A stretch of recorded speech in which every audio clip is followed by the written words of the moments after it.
दोस्तों रेलवे के किसी भी exam ALP, technician, RPF, junior engineer या फिर टेक्नीशियन या फिर एनटीपीसी, किसी भी एग्ज़ाम की आप बेहतरीन तैयारी करना चाहते हैं तो आप सही प्लेटफॉर्म पर सही इवेंट को देख रहे हैं। हम क्वालिटी एजुकेशन देते हैं और आप सभी लोगों को एक वो सेटिस्फेक्शन देते हैं जो तैयारी के दौरान आपको चाहिए होता है। अगर आप रेलवे एग्जाम को निकालना चाहते हो तो आप हमारे साथ आरएमबी बैच में जुड़ सकते हैं जो 2025-26 में जो भी एग्जाम होने वाले हैं उनको टारगेट करने के लिए बनाया गया है। आप सभी जो विद्यार्थी इस बैच के साथ में कंप्यूटर का बैच भी फ्री मिलेगा आप लोगों को, तो आप फायदा उठाइए इस बैच की प्राइस का भी और इस पे चलने वाले ऑफर का भी। तो जाइए आज ही एप्लीकेशन पर, हमारे वीओडी बैचेस भी अवेलेबल हैं, जिसको वन गो में पढ़ना है तो वो हमारे वीओडी बैचेस भी ले सकता है, हमारे CBT2 वाले बैचेस भी उसको मिल जाएंगे। आप जो भी चीजें हैं वो आपको सब एप्लीकेशन पर दिख जाएंगी। तो आज ही एप्लीकेशन को डाउनलोड कर लो और अपनी तैयारी की एक नई जर्नी शुरू करो। बदलाव होगा, परीक्षा होगी, सिलेक्शन होगा, सब में सहयोग केवल और केवल आप लोगों का लगेगा। बस आप मेहनत करते रहें, हम आपके लिए लड़ते रहें, काम करते रहें। लाइक, शेयर, चैनल को सब्सक्राइब करना ना भूलें आप लोग, और एप्लीकेशन पे जुड़ जाइए और अपनी तैयारी शुरू कर दीजिए। चुपचाप ही करनी है, जिससे कि आप अपनी सफलता की नई नींव रख सकें और सिलेक्शन सुनिश्चित कर सकें। उम्मीद करता हूं कि आप सभी लोग हमारे टेलीग्राम पर भी जुड़ चुके होंगे। अगर नहीं जुड़े हैं तो टेलीग्राम पर भी आप जुड़ जाइएगा हमारे साथ में। ओके, पहला प्रश्न आपकी स्क्रीन पर है, जामा पहनाना शुरू करेंगे, देखिएगा आप लोग। अब इस तरह का क्वेश्चन अगर पेपर में आ जाता है, जो कि आएगा भी और आप लोग देखते भी हैं, इस तरह के क्वेश्चन देखते आते भी वो देखते हैं, जैसे 4 की पावर 7 है और 4 की पावर 9 है। अब आपकी जो ये पावर होती है ना, इसका आप एचसीएफ ले लेते हैं। तो 7 और 9 का कुछ एचसीएफ आ रहा है क्या? तो 7 और 9 का एचसीएफ अगर आप देख रहे हैं तो वह कितना निकल कर आ रहा है? 1 निकल कर आ रहा है। तो आप ये देखेंगे कि 4 की पावर 1 माइनस का 1, यानी कि यहां पर आपका जो एचसीएफ होगा वो 3 निकल कर आ जाएगा। 3 क्या होगा? आपका एचसीएफ हो जाएगा। ये बहुत अच्छा क्वेश्चन है, बिल्कुल आसानी से करना चाहिए, और ऐसे प्रश्न ही आपको सिखाएंगे बहुत सारी चीजें जो नई नई होंगी। अगला प्रश्न आपकी स्क्रीन पर है, ये लीजिए। एक आदमी पहले दिन 20 रुपए कमाता है और अगले दिन 15 रुपए खर्च करता है। वह फिर तीसरे दिन 20 रुपए कमाता है और चौथे दिन 15 रुपए खर्च करता है। इसी प्रकार बचत करना जारी रखता है, तो उसके हाथ में 60 रुपए कितनी जल्दी हो जाएंगे? ये अच्छा क्वेश्चन है यार। मतलब आप ये सोचिए कि 60 रुपए आपको करने हैं ना, तो वही वाली बात है, ये जो लास्ट के 20 रुपए हैं वो बचा कर रखो। आप समझे बात को? वो 20 रुपए जो एक दिन कमाओगे ना, वो आप बचा कर रखो। यानी कि अब आपने 20 रुपए पहले उस अगले दिन के बचा कर रख लिया, अब आपको 40 रुपए ही बचाने हैं। तो 40 रुपए आप जोड़ों में बचाइए। तो आप 10-20 रुपए कमाकर 5 रुपए खर्च करते हो, पहले दिन कमाते हो तो अगले दिन खर्च करते हो, यानी कि 2 दिन में आप 5 रुपए बचा ही लोगे कैसे भी करके। बोले हाँ या ना? हाँ। तो आपको 40 रुपए बचाने के लिए क्या करना पड़ेगा? 16 दिन लगाने पड़ेंगे, 16 दिन। लेकिन 17वां दिन ऐसा आएगा जब आप 20 रुपए कमा लोगे, यानी कि 60 रुपए उस दिन आपके हाथ में होंगे। फिर खर्चे वर्चे की बात हम बाद में करेंगे आपसे। तो 17वां दिन ऐसा होगा जब आपके पास पूरे के पूरे 17वां दिन ऐसा होगा जब आपके पास पूरे के पूरे 60 रुपए हो जाएंगे। और ये गलती आप में से कई बच्चे कर रहे हैं कि जो 24 आंसर दे रहे हैं। अब यही तो होती है भूल जो कर देते हैं, ब्लडी फूल्स। और मैं भी ये बन जाता हूं कभी कभार। तो ये छोटी छोटी गलतियां आपसे हो सकती हैं, बट चीजें ध्यान रखें, ये मंकी कंसेप्ट ही है, मंकी कंसेप्ट ही है जो आपके काम आता है। जी बिल्कुल। चलिए ओके, नेक्स्ट। अब देखिएगा दोस्तों कि अब जैसे कि लिखा हुआ है log बेस 10 और ये 5 की पावर 3, इसके साथ साथ आप ये देखिएगा log 10 और ये 2 की पावर 3, और ये x के बराबर है। आप जानते हैं कि 3 आगे आ जाएगा, 3 log ये हो गया, इसी के साथ साथ 3 log बेस 10 और 2 हो गया। मैंने log पूरा पढ़ाया हुआ है, तो 3 को कॉमन ले लूं, तो 3 को कॉमन लेता हूं। तो यार मैं भी ये जानता हूं यार, आप समझदार हो सब लोग यार। log 10 5 प्लस log बेस 10 और 2। आपको अच्छा लगेगा जानकर कि अगर आपका बेस 10 है log m प्लस बेस 10 है log n है, तो इसका असली मतलब पता है क्या होता है? Base 10 log m into n। आपको नहीं पता होगा, हम समझा देते हैं। तो ये 1 के बराबर हो जाएगा, तो x बराबर 3 ही आ जाएगा।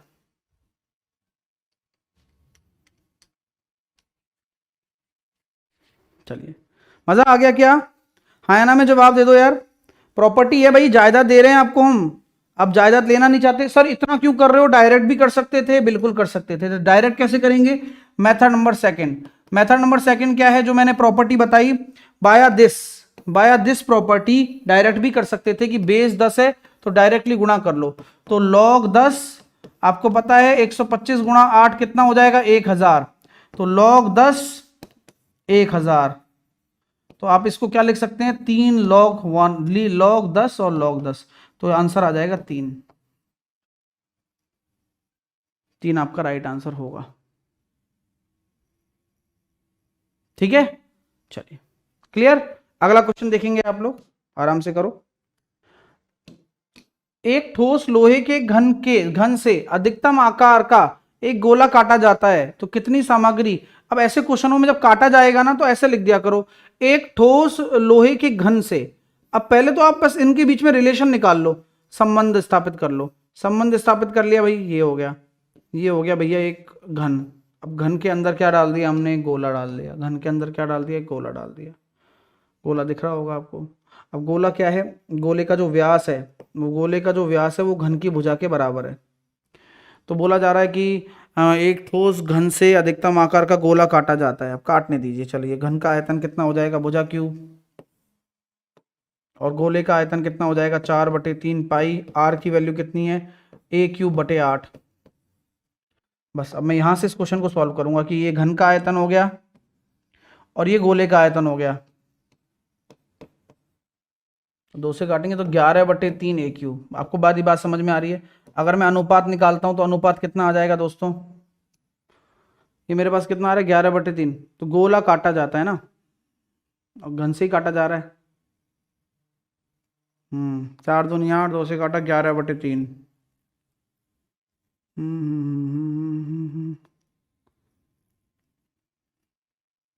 घन व्रत का वो गोले का व्यास बराबर भुजा, तो r बराबर a/2।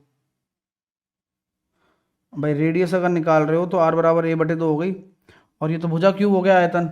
इसका आयतन कितना हो जाएगा 4/3 पाई। r की वैल्यू कितनी है a/2, तो ये हो गया a³/8। a³ 4/3 22/7। अच्छा ये गड़बड़ कर दी मैंने, और a³/8। a³ से आपका a³ गया, 8 से आपका 8 चला गया, ये हो गया सर 21। यानी कि पहला 21 था, अब 11 कम हो गया। ये 11 आपको हटाना पड़ेगा, कम करना पड़ेगा। तो अभी क्या बोला गया है कि सामग्री का कितना अपशिष्ट है, यानी कि why what percentage of material is waste. अगर काट दिया तो अपशिष्ट क्या होगा 10 शेष बचा 21 का। तो मेरे हिसाब से जो आंसर आ रहा है वो ये आ रहा है 1000/21, और 21 को जब काटेंगे तो 21 4 बार जा रहा है, 5 बार तो जा नहीं सकता। तो मेरा आंसर बी आएगा। मुझे काफी इंटरेस्टिंग ये क्वेश्चन लगा। आप ये समझ रहे हैं ना कि अपशिष्ट का मतलब है बचा हुआ हिस्सा, और ये ऐसे तरीके से ही करना है, कोई और तरीका नहीं लगाना कहीं आप आयतन निकालने बैठ जाएं, ये सबसे बड़ी बेवकूफी होती है। तो यहां आप क्या लिखेंगे, घन का और आपका ये क्या है, घन का लिख दिया और गोले का लिख दिया। अब आपको पता है गोला निकालना है, तो 21 में से 11 निकल जाएगा, तो जो शेष बचेगा वो 10 होगा। अगला करना जरा, क्वेश्चन बढ़िया है सारे के सारे। अगला करो, अमाउंट वाला बेस है। एक निश्चित धनराशि 3 वर्ष में 2500 और 8 वर्ष में इतने रुपए हो जाती है। तो मैं ये कहना चाहता हूं 3 वर्ष का जो अमाउंट है, जो 3 वर्ष का जो अमाउंट है वह आपका कितना है, 3 वर्ष का जो अमाउंट है वह आपका 2500 है। 8 वर्ष का जो अमाउंट है, 8 वर्ष का जो आपका अमाउंट है वह आपका कितना है 4750 है। तो मूलधन क्या होगा सर, देखते हैं। तो मूलधन कैसे निकालेंगे भाई, इसमें से ये घटाऊंगा तो 5 साल का अमाउंट नहीं आएगा, 5 साल का केवल साधारण ब्याज आएगा, क्योंकि प्रिंसिपल तो दोनों में समान रहता है, वो कट गया। और ये कितना आ गया 50, 7 में से 5 गया तो 2, और 4 में से 2 गया तो 2। तो 1 साल का साधारण ब्याज कितना आ जाएगा, 1 साल का साधारण ब्याज आ जाएगा 5 चौके 20, 5 25 450, और 3 साल का हो जाएगा 1350। अब 1350 जो है वो घटा दो इसमें से। अब जैसे आप 1350 घटाओगे तो आपका आंसर निकल कर आ जाएगा 50, और क्या कहते हैं अपना 4 में से 3 गया तो 1, 1150। बी आपका मूलधन होगा भाई। 3 साल का आपने वो जो अपना ब्याज था वो घटा दिया भाई, कोई दिक्कत ही नहीं आ रही आपको। अगला क्वेश्चन देखिएगा क्या आंसर आता है, देखें कौन देता है आंसर। किसी संख्या का 3/4 उसके 1/3 से 50 ज्यादा है। किसी संख्या का 3/4 उसके 1/3 से, तो टोटल आपने 12 मान लिया। अब 1/4, 3/4 की बात करोगे तो 3 3 9, 3 चौके 12, है ना। तो ये ज्यादा कितना है 5 रेशो, क्योंकि किसके बराबर है 50 के। 1 बराबर आ गया 10, तो संख्या क्या माननी होगी 120। नेक्स्ट क्वेश्चन करो, उड़ा दो खमा कमन कमन कमन। चलिए वन मोर टाइम। ये कौन सी थ्योरम लगती है? ये थ्योरम बहुत फेमस है और इस थ्योरम की बहुत चर्चे हैं, क्योंकि इस थ्योरम को लगाने में आप सभी लोगों को थोड़ा सा एक चीज जाननी होगी। जैसे कि आप ये बोलते हैं कि एक ट्राइंगल बना रहे हो सर, और ए का आप द्विभाजित कर रहे हो, यानी कि आप 2 भागों में बांट रहे हो, समद्विभाजित कर रहे हो। ए को अगर आप 2 भागों में बांटते हो तो बीसी को ये डी बिंदु पर मिलता है। तो बीसी बराबर आपका कितना निकल कर आया 12.5, ए बी बराबर 8 है और ए सी बराबर 6 है। तो आपको बीडी की वैल्यू निकालनी है, तो आपको बीडी निकालना है। तो मैं ये कह सकता हूं कि यार इसका अनुपात कितना आ रहा है, 4:3 आ रहा है। तो 7 रेशो बराबर कितना आ जाएगा, ये दे रखा है सर 12.5, बहुत खतरनाक है भाई, 25/2। तो 1 रेशो बराबर कितना हो जाएगा 25/14। और यहां ये बीडी कितना आएगा 4 रेशो, तो यहां मैं कह सकता हूं 25/14 गुणा 4। तो अल्टीमेटली मेरे पास जो आ रहा है 50/7 आ रहा है। तो बीडी की वैल्यू 50/7 आ गई, क्योंकि समान अनुपात में बटेगा, जिस अनुपात में भुजाएं हैं उसी अनुपात में ये दोनों होंगे। ये नियम होता है, एंगल बाइसेक्टर थ्योरम इसको हम बोलते हैं। और उम्मीद करता हूं उस एंगल बाइसेक्टर,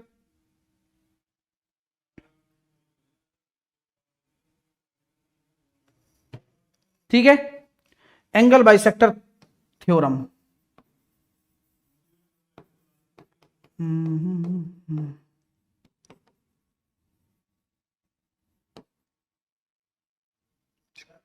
क्या बोलते हैं एंगल बाइसेक्टर थ्योरम, ठीक है। ये बात आपको क्लियर है। ये निकालना हो तो ये कैसे निकालोगे, 1 रेशो बराबर ये है तो 3 रेशो बराबर हो जाएगा सर 75/14। दोनों ही कॉन्सेप्ट आपके क्लियर होने चाहिए। ओके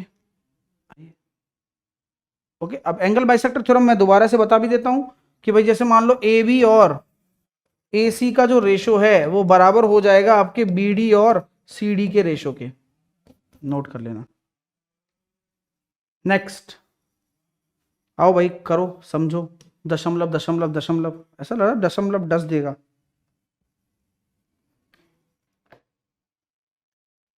अब ये नॉर्मल क्वेश्चन है, जहां पॉइंट 255 में अगर आप पॉइंट 125 को जोड़ दे रहे हैं तो आपको कोई प्रॉब्लम नहीं होनी चाहिए। ये हो गया 8 और ये हो गया, ठीक है, पॉइंट 380। यहाँ हो गया सर पॉइंट 5, और यहाँ मैंने पॉइंट 005 को ऐड भी कर दिया, चलो आपके कहने पर। तो ये हो गया पॉइंट 505, और उसमें से मैंने घटा दिया पॉइंट 5, और 10 में से आपके 7 3 जाएंगे तो 7, और पॉइंट 475। बोलिए यही आ रहा है। अब इसको करेंगे तो आपको पता है कि कितना होता है। अब पॉइंट से पॉइंट उड़ गया, और 5 से काटा मैंने, 5 7 35, 5 6 30, 5 8 40, 5 9 45, 5 25, 19 चौके 76, 19 95, पॉइंट 8। नेक्स्ट, 16 साल पहले मेरी दादी जी की आयु मुझसे 8 गुना थी और अब से 8 साल बाद दोगुना होगी। तो आप आराम से लड़ाई लगा सकते हो। 16 साल पहले 8 गुना और 8 साल बाद दोगुना। अब गैप कितना आएगा इन दोनों रेशियो के बीच में, कितने साल का गैप है? तो सर देखो 16 साल पहले और 8 साल के बाद, यानी कि 24 साल का गैप हो गया। 24 साल का गैप हो गया, इसका मतलब 8 एकम 8, 2 एकम 2, 8 में से 2 गया तो 6 रेशो बराबर 24 साल, 1 रेशो बराबर 4 साल। तो यहाँ हो जाएगा ये 32 साल और यहाँ हो जाएगा ये 4 साल। लेकिन ये 16 साल पहले है, 8 साल पहले का पूछा गया है, तो आपको केवल 8-8 साल जोड़ना है, केवल 8-8 साल, क्योंकि जैसे ही आप 8-8 साल जोड़ोगे तो आपका काम हो गया। जैसे कि ये हो गया 40 और ये हो गया 12, 40 और 12 10:3। उल्टा करना होगा या नहीं करना होगा? हाँ उल्टा करना होगा, 3:10।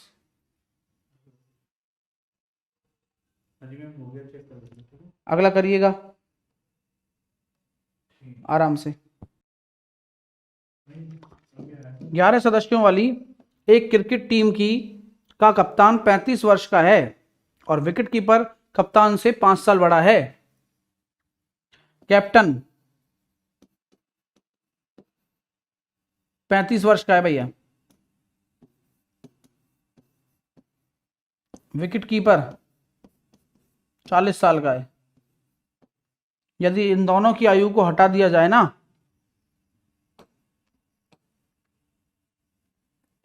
तो शेष खिलाड़ियों की औसत आयु पूरी टीम की औसत आयु से 3 साल कम है। तो 11 खिलाड़ियों की औसत आयु कितनी है?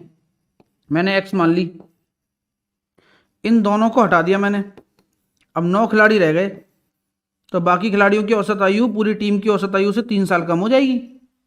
क्या बात है सर, 11x माइनस का 75, 9x माइनस का 27। अरे किसी को तकलीफ है तो बोल देना भैया। 2x बराबर 75 माइनस का 27,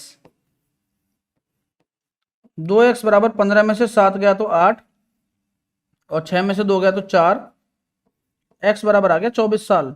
तो पूरी टीम की औसत आयु कितनी है? 24 ही थी स्टार्टिंग में, बाद में कम हो गई, बाद में 21 ही रह गई। सिंपल एक क्वेश्चन से कर लो बस, खेल खत्म हो जाएगा आपका, मतलब प्रश्न का। आपका क्यों होगा? चलिए अगला प्रश्न आपके सामने ये रहा, करके बताओ। अब क्रय मूल्य पर मिश्रण को बेचने का दावा कर रहा है और 20% के लाभ कमाने की बात कर रहा है, तो यानी कि पानी मिलाएगा ही मिलाएगा, यानी कि 20% का लाभ होता है 1/5। हमेशा सीपी पर निकाला जाता है और सीपी किस चीज की डिनोट करती है? जो मिल्क का हिस्सा होता है ना वो डिनोट करती है, और जो प्रॉफिट आ रहा है वो किसको डिनोट करता है? वो पानी को डिनोट करता है। अब आपसे पूछा गया कि दूध में पानी को किस अनुपात में मिलाया गया है? दूध में पानी को। अब आएगा आंसर का जवाब कि आप आंसर 5:1 देंगे या 1:5 देंगे? बताइए, आंसर 5:1 देंगे या 1:5 देंगे? ये प्रश्न पूछूंगा और यहां से आप फंसने की पूरे चांसेस हैं आपके, अगर आपने ढंग से रेशो निकालना नहीं सीखा। दूध में पानी को किस अनुपात में मिलाया गया? दूध में पानी को किस अनुपात में मिलाया गया? In what ratio water B mixed with milk? Answer 1:5 होगा या 5:1 होगा? पॉइंट है भैया। और ये छोटी छोटी बातें पे कोई बात ही नहीं करता, आंसर देके चल देते हैं टीचर, चलो भैया ये आंसर आ जाएगा। अरे भाई फंसता ही बच्चा यही है। हाँ तो अब मुझे बताओ कि 1:5 दोगे या 5:1 दोगे, ये बता दो बस। अब क्वेश्चन में कुछ भी नहीं है लेकिन फिर भी गलत हो जाएगा। एग्जैक्टली पहले वाटर आएगा सर। हमेशा जब ये लैंग्वेज आ जाए तो ये ध्यान रखना, इस लैंग्वेज में वाटर अनुपात मिल्क पूछा गया है।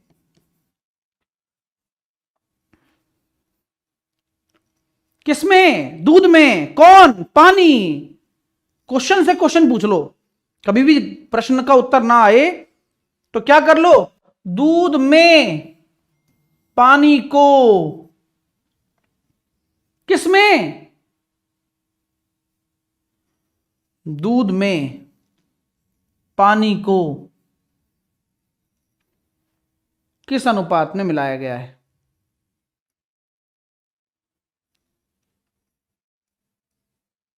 बताओ, क्या ये आएगा? क्या सेम ही आएगा? अब ऐसे प्रश्नों में रहता है कंफ्यूजन और उसका कोई इलाज नहीं है। आइए, बहुत बढ़िया। अभी भी हम आपको और समझा देते हैं, चीजें कहां गड़बड़ हो जाती हैं बच्चों से, देखते हैं। नॉर्मली जब आप इंग्लिश पढ़ रहे हो तो इंग्लिश में साफ साफ लिखा हुआ है in what ratio water to be mixed with milk. Water पहले है, मिल्क बाद में है। वाटर और मिल्क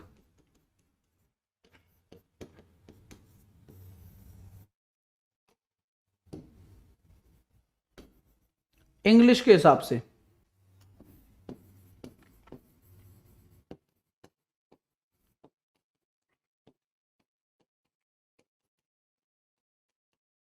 लेकिन क्या हिंदी गड़बड़ है?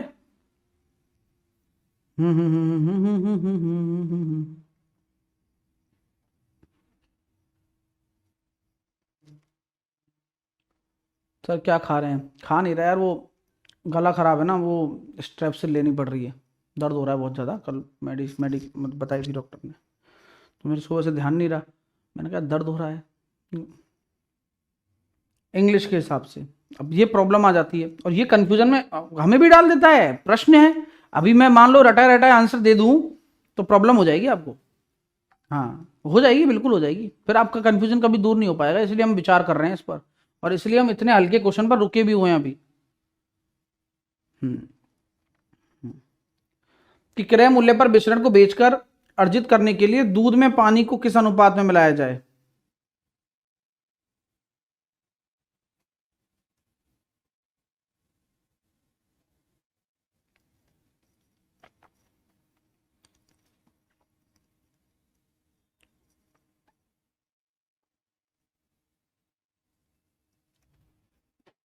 Water to be mixed with milk. दोनों में फर्क है, हिंदी इंग्लिश दोनों में फर्क है। और अगर हम ये पूछते हैं कि दूध में पानी को, क्योंकि लॉजिक ये कहता है कि जब कभी भी अनुपात लिखा हुआ आ जाए ना, जो लॉजिक कहता है अनुपात लिखा हुआ आ जाए, तो जो पहले लिखा हुआ है हिंदी के अकॉर्डिंग बता रहा हूं, और जो बाद में लिखा हुआ है वही आता है। ये लॉजिक है कि जब कभी भी अनुपात लिखा हुआ आ जाए, अगर यहीं परसेंटेज की बात होती तो बात अलग होती। हाँ, जो हम रेस्पेक्ट वाली बात कर रहे हैं वो परसेंटेज की बात कर रहे होते, ठीक है। हाँ, जब हम रेस्पेक्ट की बात कर रहे होते तो हम परसेंटेज की बात कर रहे होते।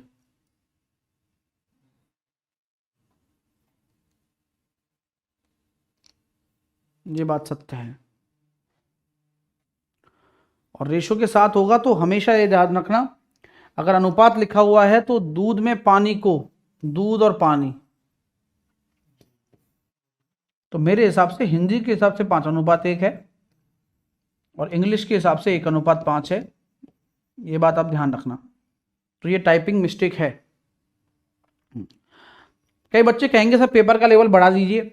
मैं जो ये पेपर का लेवल लेकर चल रहा हूं ये एग्जाम ओरिएंटेड है, तो आप लोग बढ़ाने के लिए बोलेंगे तो मैं तो बढ़ा दूंगा, लेकिन मैं जो काम करने आया हूं, यानी कि जिस पाथ पर मैं चल रहा हूं कि यार मेरे को पेपर में क्वेश्चन लगवाने हैं, पेपर में मेरे क्वेश्चन आने चाहिए, तो वो मैं नहीं कर पाऊंगा। फिर आप क्या चाहते हैं आप बता दीजिए। तो मेरा अभी फोकस क्या है, जो अपकमिंग पेपर्स हैं जिनके ऊपर मैं तैयारी करवा रहा हूं, मैं उसी के क्वेश्चन करवाऊं आपको, और ऐसे ही आएंगे, है ना, तो ध्यान रखना, ठीक है। हाँ, तो दूध और पानी का अनुपात पूछा गया है अकॉर्डिंग टू द इंग्लिश। ये मैंने लिख दिया साफ साफ, है ना, तो ये ध्यान रखना भाई, छोटी छोटी बातें हैं, थोड़ा टाइम हमने भी लिया, कंफ्यूजन हमें भी हुआ, हम वो कंफ्यूजन भी दूर कर रहे हैं आपके सामने, ठीक है। चलिए अगला क्वेश्चन देखते हैं। अगला क्वेश्चन करिए आप आराम से। 6 फीट लंबे आदमी की छाया दे रखी है 4 फीट। 6 फीट का आदमी, छाया 4 फीट, तो ये हमेशा उसी रेशो में चलेगा। अब झंडे की छाया दे रखी है तो 4 बराबर अगर 54 है तो ऊंचाई कितनी होगी? तो सर जी 2 रेशो बराबर अगर 54 दे दिया, सॉरी 4 रेशो बराबर अगर 54 है तो 2 रेशो बराबर 27, और 6 रेशो की वैल्यू तो निकालनी है 81, सेम रेशो में रहता है। कई लोग रेशो के हिसाब से ऐसे भी कर लेते हैं, जैसे कि 6/4, और यहां नीचे आप देख लो छाया को छाया के बराबर कर दिया, और ये x निकालना है आपको, ठीक है। अगला करके दिखा दोगे? करके दिखाओ चलो, और लाइक शेयर करते रहना है ना, और बिल्कुल घबराना नहीं है, हर तरह के क्वेश्चन कवर हो रहे हैं भाई। आप में से हर विद्यार्थी ये सोचता है कि यार उसके हिसाब से क्यों नहीं हो रहा, लेकिन यहां जो मैं करवा रहा हूं वो पेपर के हिसाब से करवा रहा हूं, है ना भाई, खुद के हिसाब से मत सोचिए, पेपर के हिसाब से सोचिए कि मैं जो क्वेश्चन करवा रहा हूं वो बेस्ट है ना। हाँ, लेवल बढ़ाना है तो मैं तो एक दिन में बढ़ा दूंगा, मेरा क्या जा रहा है, मेरे पास क्वेश्चनों की कमी थोड़ी ना है। आइए, x माइनस का 1 बराबर 2 का रूट क्यूब है। इस समस्या का हल बोथ साइड क्यूब करने पर, बोथ साइड क्यूब करना होगा। तो x माइनस 1 का अगर मैं क्यूब कर रहा हूं तो दोनों तरफ क्यूब कर देना होगा। तो a क्यूब माइनस का b क्यूब माइनस का 3a इंटू बी और a माइनस का b, ठीक है। और ये बराबर हो जाएगा 2 का, 2 के बराबर हो जाएगा क्योंकि 2 का घनमूल है तो उसका क्यूब करेंगे, 2 के बराबर हो गया। तो x क्यूब माइनस का 1 माइनस का 3x स्क्वायर प्लस का 3x बराबर 2। अब देखो देखो देखो क्या ये पेड़ है, एक्स क्यूब माइनस का 3x स्क्वायर मौजूद है प्लस का 3x मौजूद है। अब स्थिति के हिसाब से देखो यहाँ 3 आ रहा है, अब यहाँ 9 चाहिए हमें, तो 9 इधर लगूंगा तो 9 इधर भी लगाऊंगा क्योंकि ये चाहिए मेरे को पूरा का पूरा मैटर। तो ये हो गया सर 12, तो 12/3 कर देंगे तो 4 आंसर आ गया हमारा। माफी चाह चलिए, क्लियर है भैया, अच्छा लग रहा है। एक बार आप यस या नो, हाँ या ना में जवाब दे सकते हैं, वो भी आपके ऊपर ही डिपेंड करता है। लाइक शेयर भी आप ही कर सकते हैं, वो भी आपके ऊपर डिपेंड करता है। और 3 बजे एएलपी की क्लास होगी, पेपर करवाऊंगा। रात को 9 बजे जीडी और यूपी पुलिस का पेपर होगा। तो मेहनत पूरी चल रही है, हाँ दबाकर चल रही है और फाउंडेशन चल ही रहा है। अगला प्रश्न आपके सामने ये रहा, खूबसूरत सा क्वेश्चन है, जामा पहना दीजिए इसको। हाँ, जामा जामा पहनाना आता है आपको? नहीं आता तो सिखाएंगे भैया, है ना। सर बी ए सी बराबर 30 डिग्री है, तो बी ए सी बराबर आपका 30 डिग्री है और ए बी सी आपका 50 है, सी डी ई आपका 25 है। ए ई डी बताइए सर, ये वाला एंगल क्या होगा सर? मैं जानता हूं ये 50 है और 30 है, तो ये बाह्य कोण हो जाएगा इनका, तो ये 80 हो जाएगा। और ये 80 और 105 हो गया तो ये 75 हो जाएगा। क्यों? क्योंकि त्रिभुज के तीनों कोणों को 180 होता है ना। आपको कोई प्रॉब्लम है क्या? ये कौन सी प्रॉपर्टी लगाई है? दो आंतरिक कोणों का योग बाह्य कोण के बराबर होगा। ट्राइंगल की प्रॉपर्टी है, ट्राइंगल में जायदाद दे रखी होती है, वो है। एक्सटर्नल एंगल प्रॉपर्टी लगाई और फिर बस खेल हो गया। अगला क्वेश्चन आपकी स्क्रीन पर दिया है, देखते हैं कौन करके दिखाता है इस क्वेश्चन को। 4 पुरुष व 6 महिला एक काम को 5 दिनों में करने के लिए 40,000 रुपए लेते हैं। एमडीएच कॉन्सेप्ट है। उसी काम को 6 दिनों में 3 पुरुष, ठीक है भैया। तो मैं ये कहना चाहता हूं 4 पुरुष हैं और 6 महिलाएं हैं, 5 दिन में कर रहे हैं, तो एक दिन में कितना रुपया ले लेंगे भैया? 8,000 रुपया। बोलो हाँ या ना। बोले ठीक है सर, इक्वेशन बना रहे हो आप? हाँ।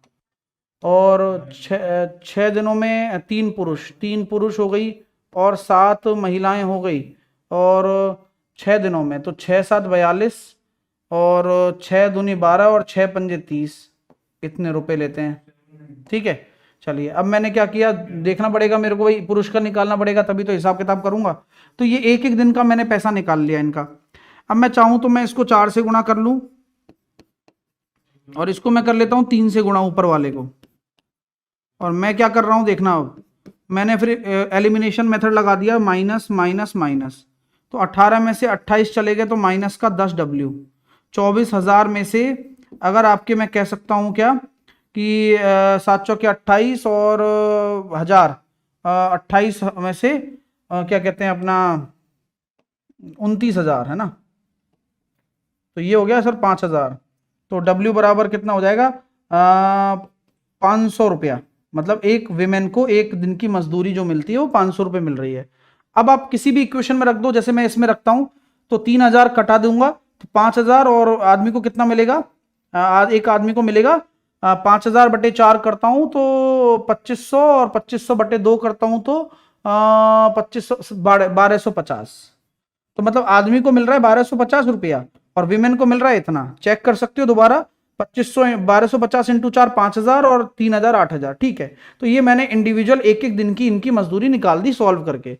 अब मैं ये देख रहा हूं 7 पुरुष लगा दिए मैंने, तो 7 पुरुष का मतलब 1250 गुणा 7, तो ये कितना हो गया सर? 7 पंजे 35 और 12 सत्ते 84 और 3 8750 और 6 पंजे 3,000। तो कुल मिलाकर मैं एक दिन का जो देख रहा हूं मेरा मजदूरी जा रही है 11,750 जा रही है। ठीक है, तो ये कितने दिन का हो गया मतलब, आप देख लो बस। तो सर जी 11 8 88, 8 वाला ही जाएगा, 6 हो नहीं सकता, 10 लोगे नहीं आप। हाँ, तो 8 दिन ही होगा, तो 8 दिन में काम हो जाएगा। अच्छा 14 क्वेश्चन देख रहा हूं, एक मिनट रुकिए। 14 क्वेश्चन में देख रहा हूं, आपसे क्या पूछा है वो भी मैं देख रहा हूं, लेकिन मेरा ये वाला सवाल का जवाब आ गया आपका, ये वाला समझ में आ गया। 14 क्वेश्चन में मैं देख रहा हूं आपसे AED पूछा है, माफी चाहते हैं, फिर AED पूछा है ना, ठीक है, तो आंसर कितना हो जाएगा 105। ये वाला बाहर का एंगल पूछा है हमने, ये वाला निकाला है हमने, ये निकाला था, मैंने देखा नहीं होगा शायद, है ना, मैंने CED निकाल दिया था, कोई दिक्कत नहीं, उससे फर्क नहीं पड़ता, वो तो एंगल है, वो सेम है सब। और देखो 180 भी हो गया, क्योंकि ये लीनियर पेयर है, ये लाइन लीनियर पेयर है, तो वैसे भी एक लीनियर पेयर से भी कर सकते थे, ठीक है, ओके। तो कोई गलती नहीं है इसमें, मैंने AED निकालना है, बाहर का निकालना है आप, तो आंतरिक कोण होगा बाह्य कोण के बराबर कर दिया मैंने, शायद ये जल्दीबाजी में निकाल दिया होगा, कोई फर्क नहीं पड़ता इससे, ठीक है। और ये वाला आपको क्लियर हो गया। यहां पर हमने क्या किया, एलिमिनेशन मेथड लगाया, विमेन की मजदूरी, औरत की, आदमी की मजदूरी निकाली, एक दिन की दोनों की निकाली, और वो देखो 8 गुना दिख रहा है, साफ साफ दिख रहा है, अंडरस्टैंड। अगला क्वेश्चन देखिएगा, बहुत मस्त मस्त चीजें सिखा रहा हूं, और आपको इसलिए कहता हूं कि पेपर पूरा करने से पहले मत टोका करो कि आसान है या टफ है। मुझे अब अच्छा लग रहा है पेपर, आपको पता नहीं क्यों नहीं लगता, क्योंकि पूरी मेहनत लगती है इसमें। आप लोगों को क्या जाता है, एक क्वेश्चन आसान किया तो आपको लग गया आसान है, दूसरा टफ आ गया तो आपको लग गया टफ है। तो आपको नहीं डिसाइड करना है, मैं आपके लिए बनाकर लाया हूं, आपको बस पेपर के सॉल्व करने क्वेश्चंस, ठीक है। चलिए, एक मध्यम असीमित श्रृंखला में अंक गणितीय माध्यिका का, ये दे रखा है सब, है ना, माध्य और माध्यिका, ठीक है, और बहुलक बताइए। तो एक फॉर्मूला मुझे बताया था मैंने बच्चों को कि मॉड बराबर होता है 3 गुणा माध्यिका माइनस 2 गुणा माध्य, ये फॉर्मूला होता ही है, आप जानते हैं सब। तो मॉड बराबर 3 गुणा माध्यिका, 3 गुणा माध्यिका मतलब 145.5 को 3 से गुणा कर दा, और 2 गुणा 145 कर दिया, तो 3 पंजे 15 हो गया, 5 तिया 15 और 1 16 हो गया, 16 14 तिया 42 और 1 43 हो गया, और 290 हो गया। सॉल्व करना जरा, 0.5, 5 तो 5 हो गया, 6 में से 6 और 13 9 और 4 13, 146.5 ही आ गया। ये आपकी मोड आ गया, मोड बहुलक का फॉर्मूला है ना, ये लगा देना है आपको, बस लगाना ही पड़ेगा। अब अगला क्वेश्चन देखिए, अब आप मुझे बताना, पूरा पेपर अभी तक आप लगा रहे हो, और किसको आसान लग रहा है। ये सिर्फ बोलने वाली बातें हैं, आप पूरे 25 क्वेश्चन करके दिखाइए आप टाइम के ड्यूरेशन में, तब है मजा तो। और इसी वजह से, इसी तरीके से पेपर बनता है। आप लोगों को ये नॉलेज नहीं है, क्योंकि 25 क्वेश्चन आप एक साथ नहीं देख रहे हो ना, आप एक पर्टिकुलर क्वेश्चन देखते हो बस। पूरा लगाओ पेपर, पूरा लगाकर आप एहसास करो, फिर आपको लग जाएगा यार हाँ ऐसा ही होता है। अगला क्वेश्चन देख के बताओ, चलो करके बताओ, देखते हैं कौन करता है। 35 लीटर 47 लीटर घोल वाले 2 बर्तनों में दूध और पानी का जो अनुपात है वो ये और ये है। यदि घोल एक दूसरे के साथ मिला दिया जाए, देख रहे हो, यानी कि एक बर्तन है 35 लीटर का, दूसरा बर्तन है आपका 47 लीटर का, और इनमें अनुपात भी दे रखा है, यानी कि हम यहां कह सकते हैं ये मिल्क है और ये वाटर है, यानी कि यहां 17 और 18 लीटर हो गया। डायरेक्टली बांट दोगे तो भी वैसे हो गया और वैसे भी हो गया, ये 17 लीटर हो गया, ये 18 लीटर हो गया। अब यहां पर भी देखो 28 और 19 है, तो ये भी 47 हो गया, यहां 28 लीटर हो गया और ये 19 लीटर हो गया। तो 1:1 में मिलाना है, यानी कि दोनों को परिणामी घोल को समान अनुपात में मिलाना है, यानी कि 1 यूनिट ये लेना है, 1 यूनिट ये लेना है। तो अंतिम घोल में 1:1 बनाने के लिए अंतिम घोल में कितने लीटर पानी मिलाना होगा, बनाने के लिए 1:1 कितने लीटर पानी मिलाना होगा। तो आप देखना जरा, यहां पर कितना आ रहा है, 38 और 7 45, और ये 37, तो 8 लीटर मिलाना होगा, बन जाएगा 45:45। क्या है इसमें बताओ, क्या है बताओ ना आप। 8 लीटर मिलाना पड़ेगा भाई, इधर पानी इतना आ रहा है टोटल, तो अब 8 लीटर मिलाओगे तभी 45:45 बनेगा। अगला करिए चलिए। किसी राशि पर 2 वर्ष के लिए 20% वार्षिक ब्याज की दर से साधारण ब्याज 1040 रुपए है। समान अवधि और समान ब्याज की दर से समान राशि पर चक्रवर्ती ब्याज के तहत क्या होगा। अब भाई देखो, ऐसी बात है कि 2 वर्ष का 20% की दर से साधारण ब्याज दे रखा है, 2 वर्ष का है 20% की दर से है। अब आपको क्या करना है, समान अवधि का समान ब्याज दर से निकालना है आपको। साधारण ब्याज, चक्रवर्ती ब्याज, माफी चाहते हैं हम। चलो भैया निकालिए।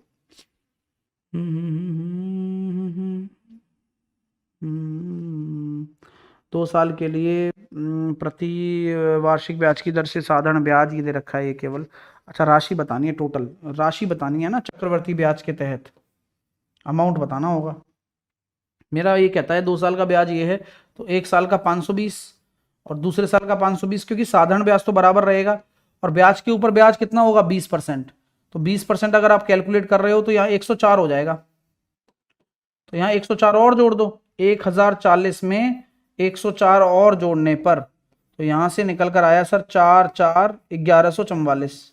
और वो प्रिंसिपल कितना था, प्रिंसिपल सर देखो ये 20% बराबर ही तो है 520 के, तो प्रिंसिपल आ गया 2600 रुपया।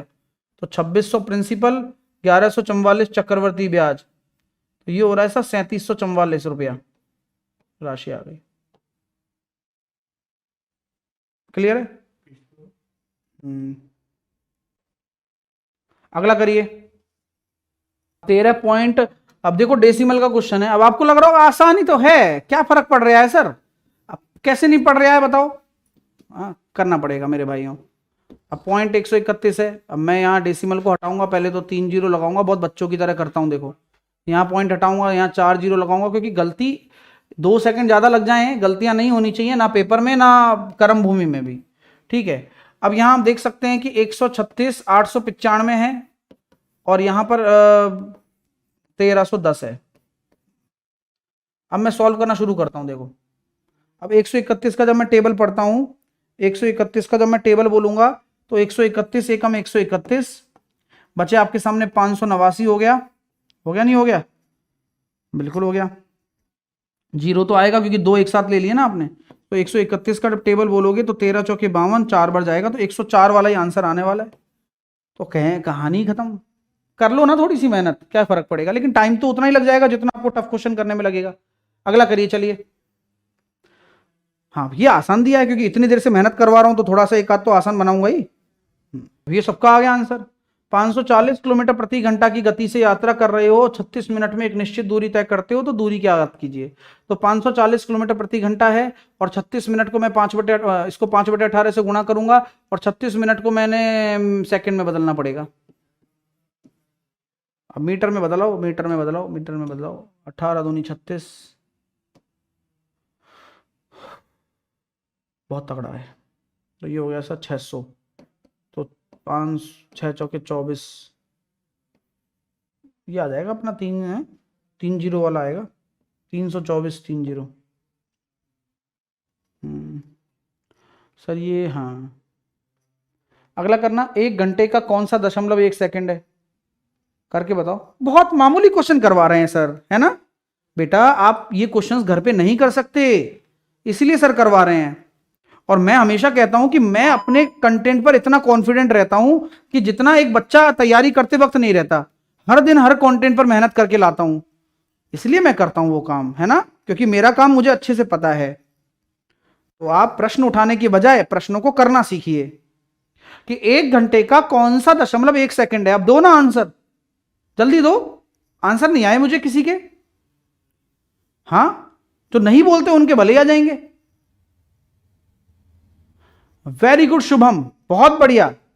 तो 1 घंटे का एक कौन सा 0.1 सेकंड है, 1 सेकंड है। अब 1 घंटे में कितने मिनट होते हैं, 60 मिनट, और 60 मिनट में कितने सेकंड होते हैं, 60 सेकंड। तो इतना इजीली नहीं होता। तो यहां हम ये कह सकते हैं सर 3600, 1/3600 हमेशा क्या होता है, हमेशा 0.00027 होता है आपका। अब आपको कैसे पता, पहले से डिवाइड करना पड़ेगा फिर आपको। तो वहां टाइम लग गया आपका, तो वहां टाइम लग गया तो पेपर का क्वेश्चन अच्छा बन गया। अब और मुझे लास्ट में पूछूंगा कि ये जो बोल के आते हैं यार सर टफ लाइए, अब भैया इनको तो कर लो पहले, अब अगली डीआई को समझिए। चलिए, बोला गया है सर टोटल स्टूडेंट्स हैं जहां पर एक्सपीरियंस वाले भी हैं और फ्रेशर्स भी हैं। फ्रेशर मतलब जो नई तैयारी शुरू करते हैं। अब टोटल नंबर ऑफ स्टूडेंट्स में दोनों तरह के आ गए। अब total number of student with work experience male और फीमेल की ये आपको दे रखी है संख्या कि इनके पास वो स्टूडेंट्स ये हैं जो एक्सपीरियंस वाले हैं। तो 240 में से 96 अगर एक्सपीरियंस वाले हैं तो बचेंगे कितने, जो कि 240 में से माइनस कर दोगे 96, तो ये आपके फ्रेशर हो जाएंगे, ये फ्रेशर हो जाएंगे। तो ये कॉन्सेप्ट समझ में आया है ना, ये कॉन्सेप्ट समझ में आया, डीआई समझ में आई, हाँ डीआई समझ में आई, कॉन्सेप्ट समझ में आया। चलिए ओके, अब आते हैं पहले क्वेश्चन की तरफ, करिएगा भाई। पी में पुरुष फ्रेशर की संख्या 70 है, पी की बात ही कर रहे हैं हम, और पुरुष हैं, ये केवल पुरुष हैं 70 तो, और इसी कॉलेज में पुरुष एक्सपीरियंस वाले 48 हैं। तो देखो टोटल ये हो गए मेल फीमेल, अब इसमें से 48 में घटा दूंगा तो फीमेल भी 48 हो जाएंगी जो कि एक्सपीरियंस होंगी, हाँ ये बात तो ठीक है। और 240 में से 96 गए तो 240 में से 40 चले गए, 200 में से 50 गए तो 150 में से 6 गए तो 144, तो 144 मेरे पास फ्रेशर है जिनमें से 70 आपके लड़के हैं, तो बाकी की बाकी लड़कियां हो गई 74, ये फीमेल हो गई जो कि फ्रेशर हैं। तो कॉलेज पी में महिला दोनों तरह की 48 और 74, 110 और 12 122। चलिए अगला करो। लालू यादव कह रहा है सर आप दोबारा क्यों नहीं बताते हो? दोबारा बताने के लिए नहीं है ना ये सेशन, दोबारा बताने के लिए नहीं है ये। दोबारा बताऊंगा तो 2 घंटे का सेशन हो जाएगा, फिर 5 ही क्वेश्चन हो पाएंगे। आप ये बताइए जब भी आप प्रैक्टिस करने आते हैं तो प्रैक्टिस में मेरा पर्पस ये रहता है, देखो हमेशा मैं 25 कराता हूं, मैं बाकी टीचर्स की तरह नहीं हूं कि मैं अगर प्रैक्टिस कराने आ रहा हूं तो एहसान कर रहा हूं आपके ऊपर, नहीं। मैं ये सिर्फ और सिर्फ इतना जानता हूं कि अगर आप सीखना चाहते हैं तो एक बार में सीख लेंगे, वीडियो आपके पास है, आप दोबारा से उसको रिवाइंड करके देख सकते हैं बाद में, ये मेरा कॉमन सेंस है। हाँ अगर मैं 25 नहीं करा पा रहा हूं तो मेरी गलती है, क्योंकि मैं 5 ही क्वेश्चन कराऊंगा, मेरे से 25 बार रिपीट करवा लो, लेकिन वो 5 ही क्वेश्चन होंगे फिर तो 1 आवर तो है ना अपने पास, ये है। अब ये क्वेश्चन देखो एक बार, अब ऐसे ऐसी चीजें सीखोगे यार, तभी सीखोगे जब सीख पाओगे, अदरवाइज नहीं सिखाना चाहेगा कोई टीचर तो नहीं सिखाएगा कभी जिंदगी में। अगला प्रश्न करिए।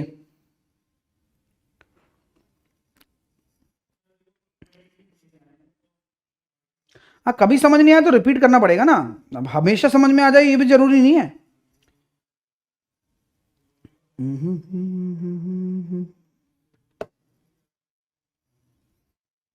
कॉलेज पी और आर में फ्रेशर विद्यार्थियों की एम और एफ मेल एंड फीमेल मिलाकर औसत संख्या, पी और आर में फ्रेशर छात्रों की औसत संख्या, तो पी में फ्रेशर कितने हो गए सर जी 144 फ्रेशर, टोटल फ्रेशर 144 हो जाएंगे, इसमें से इसको घटाया, और आर में कितने हो जाएंगे 320 में से 160 को घटा दूंगा तो भैया 160 हो जाएंगे, और इनका जो एवरेज आ रहा है वो कितना आ रहा है 304 152,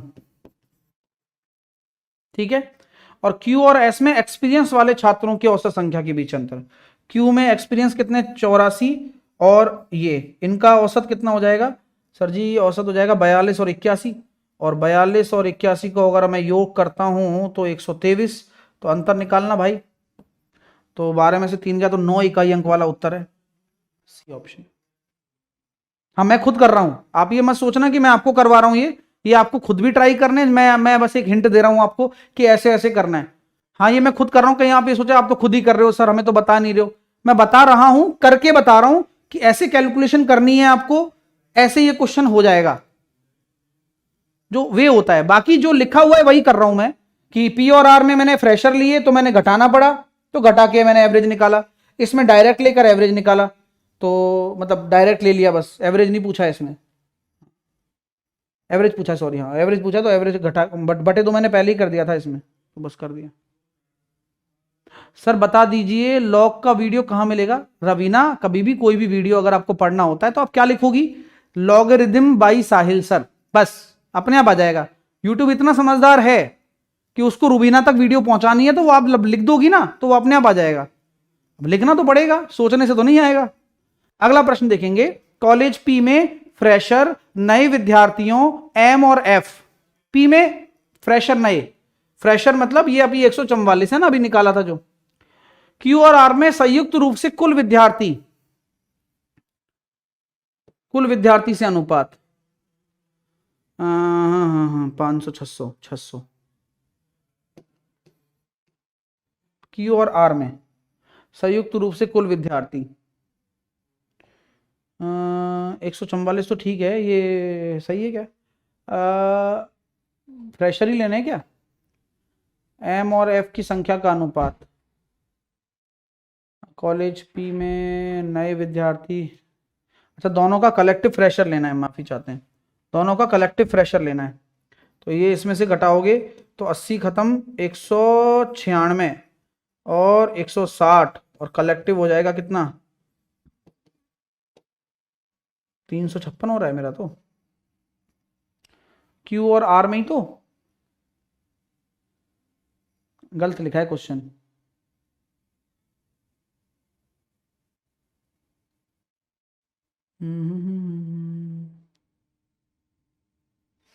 क्वेश्चन में गड़बड़ है।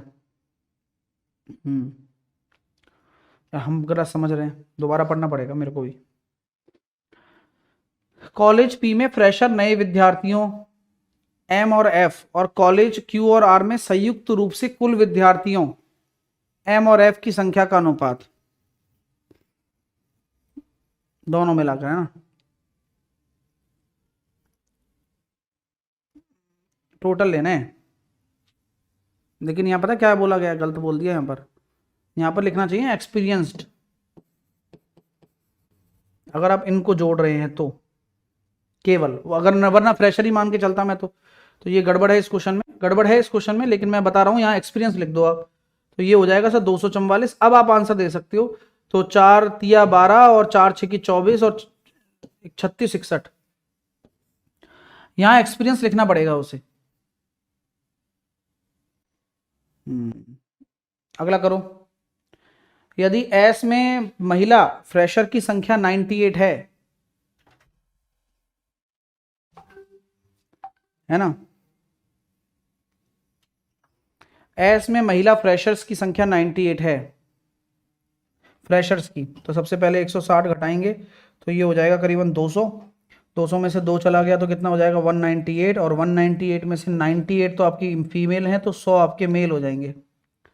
तो मैंने क्या किया, 98 है, कार्य अनुभव वाली महिलाओं की संख्या और कार्य अनुभव वाली महिलाओं की संख्या इसी कॉलेज में पुरुष विद्यार्थियों की 40% है।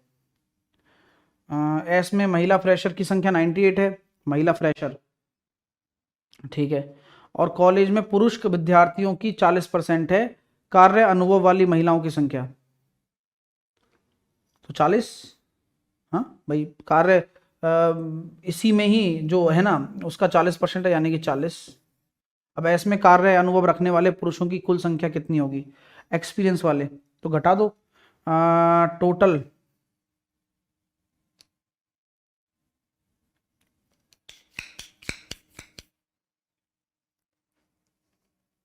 महिलाओं की संख्या घटा दो, वही महिलाओं की संख्या घट जाएगी एक्सपीरियंस वाले, तो टोटल आपके जो पुरुष आ जाएंगे वो आ जाएंगे 122 निकलकर, एक्सपीरियंस वाले पुरुष। कैसी लगी डीआई, मजा कर दिया? लाइक शेयर आपने कर दिया होगा। आरएमबी बैच से आप कोई भी रेलवे एग्जाम की बढ़िया तैयारी कर सकते हो, जिसमें ALP, NTPC, group D, junior engineer, RPF technician सारे एग्जाम कवर हो जाएंगे, एक बैच सारे एग्जाम कवर। टेंशन फ्री होकर आरएमबी बैच ज्वाइन करो और अच्छी तैयारी, सॉलिड तैयारी करो हमारे साथ में। आपको एप्लीकेशन पर सारे बैचेस पर जो भी ऑफर चल रहा है वो मिल जाएगा, फायदा उठाइए जाकर एप्लीकेशन पर आज ही। Quick tricks by Sahil sir application से जुड़िए और सिलेक्शन सुनिश्चित करिए। बिल्कुल भी डाउट मत करिए खुद के ऊपर और ना ही हमारे ऊपर। जी हाँ, क्वालिटी एजुकेशन आपको अपने आप ही और नजर आता होगा कि यार ये एक्सपीरियंस्ड है, रेलवे के लिए मेहनत कर रहे हैं, तो आपको ऐसी तैयारी करवाएंगे जिससे कि आपका सिलेक्शन हो। ऐसी तैयारी बिल्कुल भी नहीं करवाएंगे केवल टाइम पास वाली। हमारे यहाँ टाइम पास नहीं चलता है, हमारे यहाँ मेहनत चलती है, उसी के साथ ही सिलेक्शन होता है। ओके, तो एक भी देरी मत करो, पढ़ाई शुरू कर दो, ठीक है। लाइक शेयर इवेंट को कर देना। कोई अगर क्वेरी है तो इस नंबर पर कॉल या व्हाट्सअप कर सकते हो, और चैनल को सब्सक्राइब करके हमारे साथ जुड़ जाओ। जय हिंद, जय भारत।